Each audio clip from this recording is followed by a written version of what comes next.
দুঃখের কথা কি কোমরে ভাই, কর কিছু নাই। গত 2 দিন ধরে ওয়ালাইকুম সালাম। গত 2 দিন ধরে এমন জ্বরে খুব ভুগতাছি, বুঝছেন। আসলে এই সময় অসুখ বিসুখ হলে পরে অনুভবটা করা যায় যে বাবা মা কি জিনিস। 2 দিন ধরে জ্বর, এই যে দেহ নিমো হারাম। হ্যাঁ, অসুস্থ হয়ে পড়ে থাকি, তাও ফিরে আহে না, কাছে আয় না গো। জ্বরের এমন একটা পরিস্থিতি, খুব অসুস্থ, শরীরটা ভালো নাই। মনের দুঃখ আপনাদের কাছে জানাই। এই মুহূর্তে বাবা মারে খুব মিস করতেছি।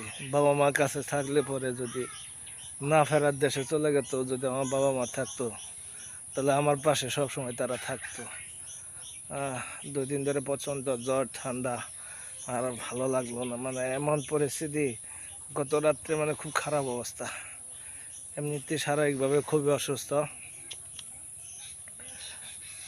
অসুস্থ, তারপরে মধ্যে জ্বর।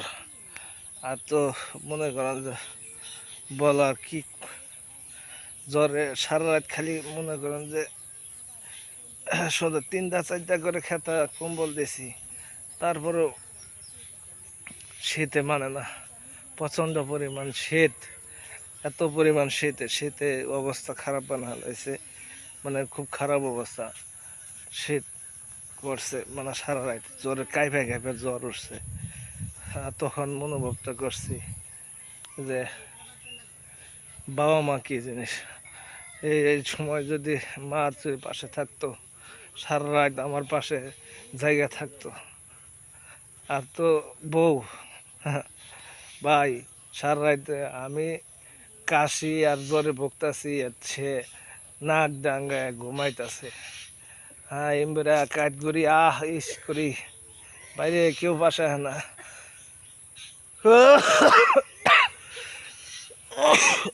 কেউ পাশে নাই, খুব খারাপ অবস্থা ভাই। দুঃখের কথা বলতে বলতে আর ভালো লাগে না, মনটা খুবই খারাপ।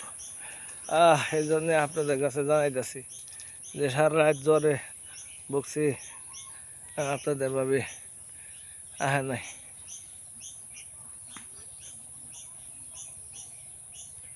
তো বন্ধুরা, আর এখনকার সিজন হইলে পরিবর্তন হইতেছে ভাই। এই সিজনের কারণে সবারই জ্বর আসতেছে, শুধু আমারই না ভাই।